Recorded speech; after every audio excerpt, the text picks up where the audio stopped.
Good evening, boys and girls, and welcome back to the channel. If you're new, my name is Lee, aka Rollin Thunder, and in today's video we're going to be talking about knowledge being power.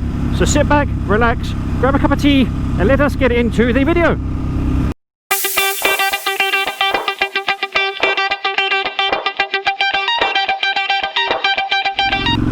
Hello ladies and gentlemen, how are we all doing? I hope you're well. I hope the weather's treating you nicely wherever you are. I hope COVID-19 isn't getting you down, because let's face it, we've all had enough of it now. It's time to say goodbye to that nasty piece of shit that is COVID-19. But in today's video we're talking about knowledge and how powerful knowledge can be. Reason being, I had a customer come into my work who was completely new to riding. She'd only just passed her CBT and was basically a complete novice to everything. She came in last weekend and left being none the wiser than when she came into the building. So today she came in again to try and get what she needed doing done. So as you can imagine, she came into my work. She was like, I've just passed my CBT, I need all the gear, blah blah blah blah blah. And she said that she'd already been in and she had an idea of what she wanted, but wanted a more in-depth discussion about it before she made a commitment to getting it. So I was like, okay, cool, if that's what you want to do, then let's go. What we did was, we started off with helmets. I've just passed McLaren, I won't better say that very often. So we discussed options, we discussed budgets and so on, as you do, because let's face it, motorcycling is not cheap. And bless her, she was, how we say in the UK, very wet behind the ears. Basically all that means is that she was a complete and not a noob. She knew nothing, she had no idea what she wanted, she had no idea what she was looking for.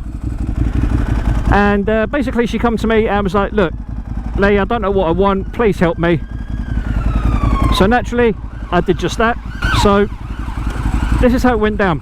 She started asking me loads of questions about helmets, the certification they need to go through to be safe to use on London roads, and so on and so forth. Fucking hell, ambulances are everywhere today. She was asking me about the different certifications like ACU and the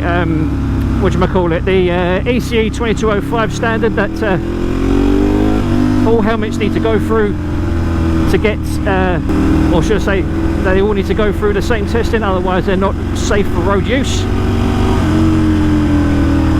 So as you can imagine, we talked through a lot of different things.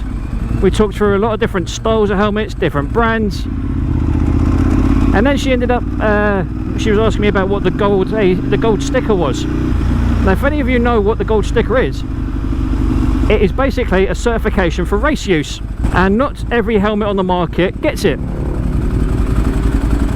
So as you can imagine, we're talking, and then she wants to know more about the ECE 2205 standard. So I told her what it was. Basically the ECE 2205 standard is what every helmet has to go through. That's the test that every helmet needs to go through before it's classed as being safe for road use, both in the UK and in Europe. Similar to what you guys in America have, which is a DOT certification. Now how stringent that is compared to the ECE standard, I honestly don't know. So if anyone knows the answer to that, feel free to stick it in the comments down below. Yeah, so that aside, we went through that, and then she wanted to know what the basics were on what's better, a flip front, a full face, an open face, blah blah blah blah blah. So me being me, I suggested that she should go for a full face for various reasons. Not just the fact that they're lighter than a flip front, they're quieter than an open face, they're warmer than an open face in terms of the fact that you're not going to get covered in rain and wind and whatever else, and also the fact that if you come off wearing a full face, you're not going to lose your teeth, which is definitely possible in an open face and a flip front or modular helmet, or whichever way you want to call it. Then we moved on to jackets and gloves and trousers, and bless her, this poor woman, right, she was a lovely woman to talk to, a lovely woman to serve, but she had not a lot going for her in terms of height. This poor cow must have been about 4'9". So as you can imagine, being 4'9" and not having very long legs, you're kind of limited in terms of what you can get.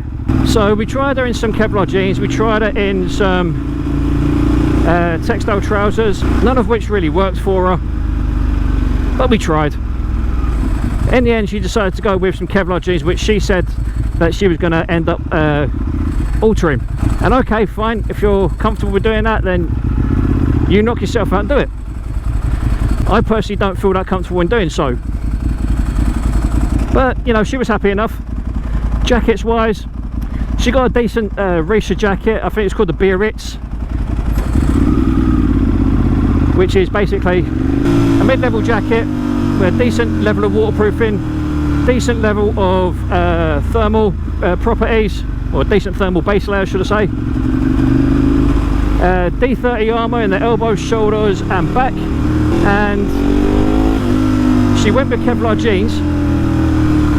Oh sorry, not Kevlar jeans, Kevlar leggings made by BKS, which if I remember rightly they were called the Roxy leggings, I think. Then she got some short ankle boots made by TCS called the Rush, which are a waterproof boot. And again, bless her, for her size, she had diddy feet but absolutely massive calves. So you can imagine the taller boots just weren't working for her at all. Like literally nothing would go around her ankles or around her calves. So in the end, she opted for a pair of shorty boots, which thankfully did the job. It's one of those situations, just like in a previous video that I put out about being happy. It was one of those moments where she came in a weekend or two ago and she went through all the motions of looking at different stuff and different brands and yada yada yada, and just couldn't find nothing that would work for her. And she must have spent about 3 hours in the shop the last time she was in, whereas today she came in and I got her sorted out and out the door within an hour. And that's not necessarily anyone's fault. It's not anyone's fault who I work with. It's none of my colleagues that served her before. I think what did it was the fact that I've had a lot more experience on the road, and with being on the road for 15 odd years, you kind of pick up a few bits here and there, like, you know, the stuff to get and the sizes to choose and the different kind of materials for different situations and different weather and stuff like that. And bless her, I kid you not, she said she was going to be getting a Honda Grum. And you know, you just think to yourself, it's like, yeah, I'm not being funny, love, but you're that short, I think even a Grum's too big for you. That was basically where I was at with her. But what we did find was there was a lot of stuff that did work for her, in terms if she was happy to try. You know, when people just don't think, or I should say, someone doesn't approach someone with a certain level of experience, shall we say. That sort of level of experience goes a long way, I think. And that's all it took to get her where she needed to be. And when she got there, I've never seen anyone so happy in my life. All it takes is a little bit of know-how, a little bit of knowledge. It goes a fucking long way, in my opinion.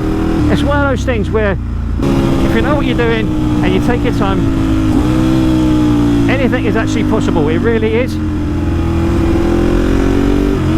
But you have to take your time. You have to be patient. You have to weigh up the pros and cons of a certain item or a certain brand. If you don't, you only end up regretting your choices later on. Trust me, I know, I have been there, I have done that, I have got the fucking t-shirt. It's just like, now I need to keep my wits about me while going around these corners that are blind. But anyway, that's by the by. ZX6. Well, my bike sounds a fuckload better than yours, bruv. It does amaze me how little knowledge people have before they come into a shop like my work. It's like you don't need to be a fucking brain surgeon or a rocket scientist to use basic common sense. Not even basic common sense, just read. Just fucking read. It's not that difficult to read what you're doing. Oh, a Panigale. Don't nod at me then, you prick. I promise you, not all Ducati riders are like that. Oh, that's a Nuffy. Well, that's a big boy, if it is a boy, of course.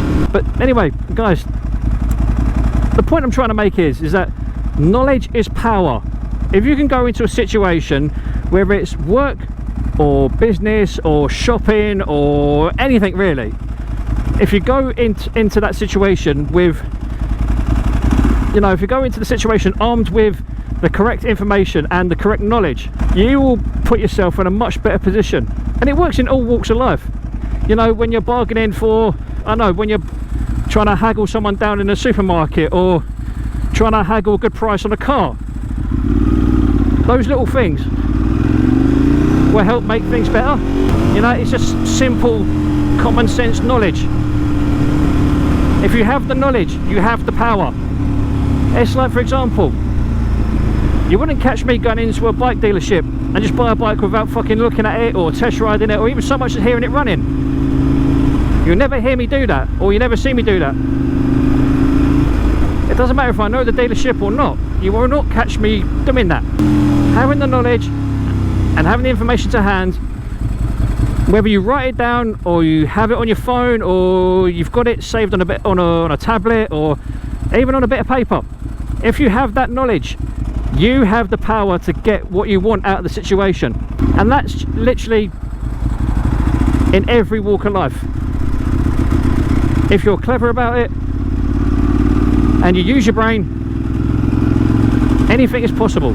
It's quite simple. It's almost like, you know, you have to practice the knowledge before you know the knowledge. And it's like I said in the previous video, practice makes perfect. And having knowledge is no different. If there's something that you do every day, like for example at work, for me, every day at work I learn something different about helmets or gloves or boots or something. Every day is a learning experience. Ooh, it's a Dodge.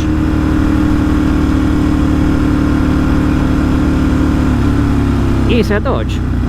Is that a Charger or a Challenger? I'm not quite sure. But anyway, I'm getting distracted by a fucking American muscle car, which I love, by the way. I love muscle cars. As always, guys, please make sure to like, comment and subscribe. All the help and support is greatly appreciated. It really is. It really, really is. Without you guys, I wouldn't reach the 3,500 subscribers that I've currently got. And I wouldn't be on the verge of being monetized, which again is all down to you guys supporting the channel, and I thank you from the bottom of my heart.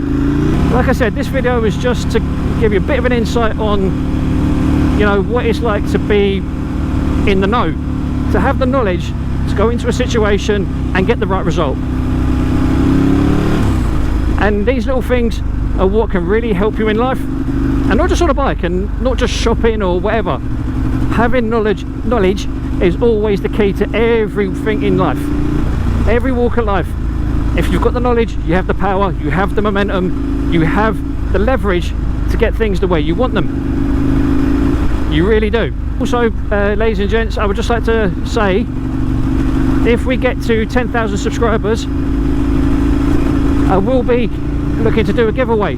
So please help get those subscribers up, get the watch time up, and who knows, you could be in with a chance of winning something rather cool.